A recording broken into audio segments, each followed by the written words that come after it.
क्या है, किसान बार बार वही किसान आके लाइन में लग रहे हैं और आज जो चक्का जाम था वो उसके टोकन के लिए था, जबकि कल से ही पूरा प्रसारित किया जा रहा है। वहाँ पर कागज़ में नोट करके लगाया गया है कि आज शुक्रवार को टोकन नहीं बटेगा, इसलिए यहाँ पे हमने वितरण व्यवस्था इस बार से यहाँ शुरू की है। दोनों की भीड़ इकट्ठा हो जाती है, उसको व्यवस्थित करने के लिए हमने कल छुट्टी के दिन शनिवार के लिए टोकन रखा है। लगभग जितने वहाँ थे सभी को ये अपनी पता थी, वहाँ पढ़े हैं, उसके बाद भी उन्होंने जाके वहाँ चक्का जाम किया। चक्का जाम या कोई भी चीज़ प्रशासन का विरोध एक आम बात हो गई। बाकी सबको बराबर खाद दी जा रही है और किसी तरह से कोई दिक्कत नहीं। सर, शुक्रवार को टोकन बंटना थे।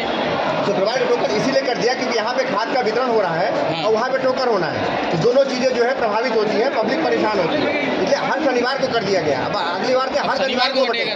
शनिवार हमारे लिए छुट्टी का दिन रहता है, लेकिन हम किसानों के लिए शनिवार को टोकन बांटेंगे और सोमवार से शुक्रवार हम खाद बांटेंगे। खाद का कोई संकट नहीं है, हमारे पास पर्याप्त DAP है, पर्याप्त मतलब हमारे इधर साइड में सरकारी में यूरिया भी है। किसान को किसी को भी हम मना नहीं कर रहे हैं, जो हमारे नियम है, जो निर्देश है, 5-5 बोरी हम उनको नहीं, व्यवस्था भी हमने कर लिया है। 3 टोकन कल हमारे 3 काउंटर और बढ़े, 3 हमारे काउंटर कल और सोमवार से बढ़ जाएंगे। यहाँ पर अभी 5 है, 3 और बढ़ जाएंगे। अभी इसलिए नहीं बढ़े हैं क्योंकि हमारे पास क्या, हम जो हमारी समितियाँ हैं उन समितियों को यहाँ पे बैठा रहे हैं। 2 हमारी 3 की जो 5 क्योंकि किसान को दूर जाना पड़ेगा, हमारे पास कोई और दूसरा विकल्प नहीं है। तो जो हमारी दीनपुरा की सोसाइटी है, चरथर की सोसाइटी है, जो पास की है, जहाँ तक किसान जा सकते हैं, उनको हम बैठाने का प्रयास कर रहे हैं। किसानों को खाद नहीं मिल रहा है तो उसमें अधिकारी को लापरवाही नहीं है? नहीं, इसमें अधिकारी अपनी तरफ से पूरी प्रयास कर रहे हैं। नहीं, पूरा प्रयास कि उनको मिलता रहे और पर्याप्त मात्रा हमारे पास आ रही है। अधिकारी की लापरवाही तब होती है कि हमारे पास खाद कम हो जाए। हमारे पास पर्याप्त मात्रा में खाद है, कहीं पे भी हम किसी को खाद ना होने के कारण मना नहीं कर रहे। सिस्टम में नहीं, क्या है कि पब्लिक एक साथ एक ही जगह पे आ रही है।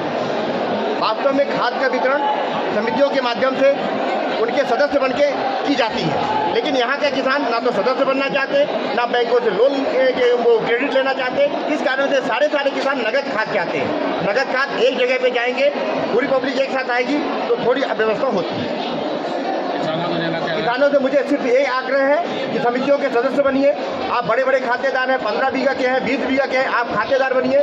समितियों से लोन लीजिए, उनसे खाद लीजिए और सुविधा से लीजिए, आराम से लीजिए। इस लाइन में लगने की जरूरत नहीं है। इसका जिम्मेदार किसान प्रयास नहीं कर रहे हैं, किसान नहीं लेना चाह रहे, सदस्यता नहीं लेना चाह रहे। अगर सदस्यता लेना चाहें, हम यहीं पे बैंक वालों को बुलाएंगे, यही सदस्यता देंगे और आज ही से शुरू कर देंगे। गलती किसानों की है। अब हम गलती तो किसानों को नहीं कर सकते, हमारे अन्नदाता हैं, पर किसानों से हमारा आग्रह है कि आप समितियों के सदस्य बने और सुविधा से, आराम से, सुविधा से, बिना लाइन में लगे खाद प्राप्त करें। जितनी खाद चाहिए उसमें अनलिमिटेड है, इनके क्रेडिट के हिसाब से, जो इनकी क्रेडिट है उसके हिसाब से कि कोई सीमा नहीं है। जितनी इनकी भूमि है, रकबे के हिसाब से इनको खाद समिति के माध्यम से दी जाती है। हमने सारी समितियों में भेजा है, ये भी ये नहीं कह सकते कि समितियों में खाद नहीं है। सारी समितियों में, पर कोई सदस्य नहीं है, वहाँ नगद नहीं मिलती है, वहाँ उनको क्रेडिट पर ही मिलती है, सदस्य होने पर ही मिलती है। अगर किसानों का कहना है रात को 2 बजे से रात को नहीं, जरूरत नहीं है, रात को 2 बजे से लगने की जरूरत नहीं है, क्योंकि 12 बजे 1 बजे करीब हम भी आते हैं। आज हम 5 बजे अपने आदमी भेजे थे वहाँ पर, जो लोगों को मना करें कि आज टोकन नहीं बटेगा, आज चले जाओ, लेकिन किसान वहाँ से नहीं हटे। अचानक बताया गया है। नहीं, उसकी प्रेस नोट जारी की है, पूरा सोशल मीडिया पे डाला गया है। आप लोगों की बंधु भाई हमारे मीडिया के बंधुओं ने मुझे फोन करके पूछा, सभी SDO लोगों को, सभी को सूचना दिया, सभी को सूचना दिया।